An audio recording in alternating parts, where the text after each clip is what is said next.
আপনাদেরকে একটা গল্প বলি। রফিক নামের একজন লোক যে কখনো ঢাকায় যায়নি, সে সিদ্ধান্ত নিল যে সে ঢাকায় যাবে। সে বরিশালে থাকে। তার সকল কিছু গোছগাছ করে সে বরিশালের এমন একটা জায়গায় গেল, যেখানে হচ্ছে ঢাকা যাওয়ার অনেকগুলা মাধ্যম আছে। সে চাইলে রিক্সা দিয়ে যাইতে পারবে, সে চাইলে সিএনজি দিয়ে যাইতে পারবে, বাস দিয়ে যাইতে পারবে, ট্রেন দিয়ে যাইতে পারবে, হেলিকপ্টার আছে, তারপর হচ্ছে এরোপ্লেনও আছে। তো সেখানে যাওয়ার পরে ওই যে রফিক নামের ব্যক্তিটা আছে যে কখনো ঢাকায় যায়নি, প্রত্যেকটা মাধ্যমই তাকে কনভিন্স করার চেষ্টা করতেছে যে, "আপনি আমার কাছে আসেন। আসলে আমি আপনাকে খুব সহজেই ঢাকায় পৌঁছে দিতে পারবো। এক্ষেত্রে আপনার বিভিন্ন ফ্যাসিলিটিস আছে।" তারা বিভিন্ন ফ্যাসিলিটিস এর মাধ্যমে তাকে কনভিন্স করার চেষ্টা করতেছে। যেমন রিক্শাওয়ালা বলতেছে, "আমি তোমাকে একটু দেরিতে পৌঁছায় দিব। বাট তুমি আমার রিক্সায় চড়ে যখন যাবা তখন তুমি প্রকৃতির অনেক সৌন্দর্য তুমি সহজেই দেখতে পারো যেহেতু আমি আস্তে, আস্তে যাবো।" সিনজিয়ালাও ঠিক তার যেই বেনিফিট বা তার যেই প্রসেস আছে বা তার যেই সার্ভিস আছে সেটা বলল। ট্রেন বলল যে তুমি সুন্দর একটা জার্নি পাবা। ১ম বারের মতো ট্রেনে চড়তে পারবা। হেলিকপ্টারওয়ালা বলল যে তুমি উপরের ভিউ তুমি দেখতে পারবা। এরোপ্লেনওয়ালা বলল যে তোমাকে আমি খুব কম সহজে বা আ কম বেশি খরচে কম সময়ের ভিতরে তোমাকে সেই ঢাকায় নিয়ে পৌঁছায় দিব। এখন ওই যে রফিক নামের ব্যক্তিটা আছে সে ১ম এ ধরুন সিদ্ধান্ত নিল সে রিক্সায় যাবে প্রকৃতি দেখতে, দেখতে। এখানে খরচ একটু কম আছে। চাইলে সে নেমে রাস্তায় চাও খাইতে পারবে। এ ধরনের ফ্যাসিলিটিস তার আছে। সে রিক্সা নিল, নেয়ার পরে যাইতেছে। কিছুদূর যাওয়ার পরে সে দেখতে পাইল যে তার অনেক সময় লাগতেছে। তার ঢাকায় যাইতে, যেতে অনেক সময়ের প্রয়োজন। সে তখন ওই মুহূর্তে কি করবে বুঝতে পারতেছে না। মানে অনেকটা পথ চলে গেছে। যাওয়ার পরে সে আবার সিদ্ধান্ত নিল যে যদি আমি রিক্সা দিয়ে যাই তাহলে তো আমার অনেকদিন সময় লাগবে। সে চায় আরেকটু ফাস্টে যাইতে। সে আবার আসে। আসার পরে আবার আরেকটা মাধ্যম এখান থেকে চুজ করে। কতটুক যাওয়ার পরে মনে হয় যে না, এটা দিয়ে যদি যাই তাহলে আমার এর চাইতেও আমি ভালোভাবে যাইতে পারবো বা আরো ভালো কিছু আছে বা আরো সহজ কিছু আছে। আমি সহজে যাইতে পারবো। আরো অনেক বেশি ফ্যাসিলিটিস সহকারে। এরকম করতে, করতে সে কিছুদূর যায় আবার আসে, কিছুদূর যায় আবার আসে। এভাবে তার কন্টিনিউ চলতে থাকে। এখন এই গল্পটার সাথে আমাদের যে রফিক মিয়া আছে, রফিক মিয়ার সাথে কিন্তু আমাদেরও মিল থাকে। যেরকম আমরা চাই ফ্রিল্যান্সিং শিখতে। একটা ফ্রিল্যান্সিং জিনিসটা হচ্ছে ধরুন এই হচ্ছে ফ্রিল্যান্সিং আর এই হচ্ছে আমি। এখান থেকে আমি এতটুকু এখানে যাইতে চাইতেছি কোনো একটা মাধ্যম নিয়ে। সেটা হইতে পারে ভিডিও এডিটিং, সেটা হইতে পারে গ্রাফিক ডিজাইন, সেটা হইতে পারে এনি স্কিল যেকোনো স্কিল হইতে পারে। ওইটা যেকোনো স্কিল হইতে পারে। উদাহরণস্বরূপ আমি ধরে নিলাম যে আপনি ভিডিও এডিটিং শিখতে চাইতেছেন, শুরু করলেন। শুরুর দিকটা অনেক সহজ থাকে কিন্তু মিডল পথে আসলে একটু কঠিন মনে হয়। শেষের দিকটাও আবার যখন শেখা হয় মিডলটা তখন আবার শেষের দিকেও সহজ মনে হয়। তখন আমরা যেটা করি ভিডিও এডিটিং শেখার শুরুর দিকে সহজ আলহামদুলিল্লাহ শিখতেছি। কোনো ঝামেলা নাই। আমরা ক্লাসগুলো করতেছি।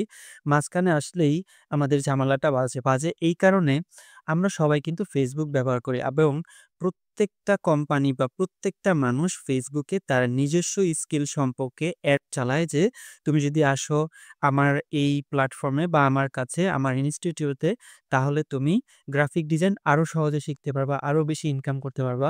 Fiverr এর গিগের মাধ্যমে কে কত ডলার ইনকাম করছে, তাদের যেই স্টুডেন্ট আছে প্রিভিয়াস তারা যেই সফলতা অর্জন করছে, ওই সফলতার ভিডিও তারা পাবলিশ করতেছে। আপনি যখন এখানে কঠিন অবস্থায় আছেন তখন আরেকজন মানুষ আপনাকে সহজ করে সুন্দর একটা জিনিস দেখাইতেছে, বুঝাইতেছে। তখন আপনি এই কঠিনটাকে মানে যেটা আপনি মিডল অবস্থায় আছেন, এইটাকে আপনি কঠিন মনে করে আপনি এটাকে সহজ মনে করে মানে গ্রাফিক ডিজাইনকে সহজ মনে করে, ভিডিও এডিটিংকে কঠিন মনে করে আপনি এটা থেকে এটায় সুইচ করলেন। এখন আপনি যখন গ্রাফিক ডিজাইনের শুরুর দিকটায় আছেন, তখন আপনার কাছে ভালো লাগতেছে, কোনো সমস্যা নাই। আপনি আবার কিছুদূর যাওয়ার পরে মাঝখানে আসলেন, কঠিন পার্ট, এটা পার করতে পারলে কিন্তু আপনি এটায় সাকসেস। তারপরে কিন্তু সহজ। আবার অ্যাপ ডেভেলপমেন্টের আপনার সামনে ভিডিও আসে, সেখানে কিভাবে অ্যাপ ডেভেলপমেন্ট শিখতে হয় অথবা অন্যান্য যেই সেক্টরগুলা আছে যেমন ডিজিটাল মার্কেটিং অথবা ভিডিও এডিটিং তো বললামই। এই ধরনের যে জিনিসগুলো আছে মূলত কনফিউশনটা হয় বা ঝামেলাটা হয় ওই জায়গা থেকে। আমরা সচরাচর Facebook ব্যবহার করি এবং Facebook এ এই ধরনের সকল অ্যাডভার্টাইজমেন্ট আছে। তারা তাদের তো যেই ভিডিও আছে বা অ্যাড কপি আছে, অ্যাডের যে ভিডিও আছে সেগুলা তো তারা সহজলভ্য এবং সুন্দরভাবেই করবে যাতে করে মানুষ কনভিন্স হয়। এরকম ফর্মুলা ব্যবহার করে এবং তাদের ভিতরে তো আপনিও একজন। মূলত আমি যদি আপনাকে আরেকটু বাস্তব উদাহরণ দিয়ে বলি, যেমন আপনি ভিডিও এডিটিং এর একটা কোর্স কিনলেন প্যাসিভ 10 মিনিট স্কুল থেকে। এবং আপনি কোর্সটা করতেছেন, অনলাইনে হইতে পারে। অনলাইন থেকে আপনি কিনলেন। কেনার পরে আপনার সামনে কিন্তু খালিদ ফারহান ভাইয়ের প্যাসিভ জার্নালের অ্যাড আসতেছে। আপনি যখন প্যাসিভ জার্নালে জয়েন করলেন, তখন আবার বঙ্গ একাডেমির অ্যাপ ডেভেলপমেন্টের যে কোর্সের অ্যাডভার্টাইজমেন্ট আছে, সেটা আপনার সামনে আসতেছে। মূলত এই জায়গায়ই হচ্ছে আমাদের সমস্যাটা হয় এবং যেহেতু আমরা কঠিন পার্টে আসলে মানে কন্টিনিউ করতে পারি না, কনসিস্টেন্টলি কোনো একটা কাজ আমরা ওইভাবে করতে পারি না। সেক্ষেত্রে আমরা জিনিসগুলা জাস্ট একটা থেকে আরেকটা, একটা থেকে আরেকটা এভাবে সুইচ করতে পারি। আল্টিমেটলি কোনো একটা স্কিলই আমাদের সম্পূর্ণভাবে শেখা হয় না। যেমনটা রফিক মিয়ার মতো, সে যখন রিক্সা দিয়ে যাচ্ছিল, অন্য মাধ্যমগুলা তাকে কনফিউজ করার চেষ্টা করতেছিল। সে যখন ট্রেন দিয়ে যাচ্ছিল, অন্য মাধ্যমগুলা কনফিউজ করার চেষ্টা করতেছিল। সে কিন্তু আল্টিমেটলি ঢাকায় পৌঁছাইতে পারে নাই। সে কিন্তু তার যে সাকসেস ঢাকায় যাওয়া, সেটা কিন্তু তার স্বপ্ন যে ঢাকায় যাবে, সেটা কিন্তু পূরণ হয় নাই। এবং আপনার এবং আমারও ঠিক একই জিনিস। আমরা চাই ফ্রিল্যান্সিং শিখতে, আমাদের কিন্তু আল্টিমেটলি শেখা হয় না। জাস্ট এই কারণটার কারণে আমরা জাস্ট একটা থেকে আরেকটা সুইচ করি। তো আমার রিকমেন্ডেশন হবে যে আপনি যদি একটা স্কিল শেখা শুরু করেন, তাহলে যত কঠিন হোক না কেন, তাহলে আপনি এই জিনিসটাকে একেবারে সুন্দর করে শুরু থেকে শেষ পর্যন্ত শেষ করেন অন্তত। যত কঠিনই হোক না কেন, আপনি একটা জিনিস শেষ করাটাও কিন্তু একটা স্কিল। কোনো একটা জিনিস শুরু করেছেন, শুরু করার পরে আপনি ওই জিনিসটা যদি শেষ করতে পারেন, তাহলে ওইটাও কিন্তু একটা স্কিলের ভিতরে পড়ে যে আমি শুরু করলাম জিনিসটা, এটা শেষ করতে পারছি। এবং কোনো একটা স্কিল শেখার ক্ষেত্রে আপনি যখন একটা কোর্স কিনবেন, কোর্স কেনার আগে যে সেক্টরগুলো আছে, এই সেক্টরগুলো নিয়ে আপনি একটু রিসার্চ করেন। ChatGPT তে, তারপর হচ্ছে YouTube এ।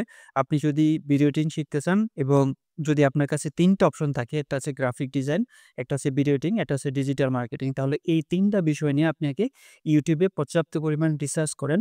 রিসার্চ করার পরে আপনার কাছে যেটা সহজ মনে হয়, ওই জিনিসটার কোর্স আপনি কিনেন এবং আপনি নিজেকে প্রতিজ্ঞাবদ্ধ করেন যে, আমার এটা যতই কঠিন হোক না কেন, আমি আল্টিমেটলি শেষ করব।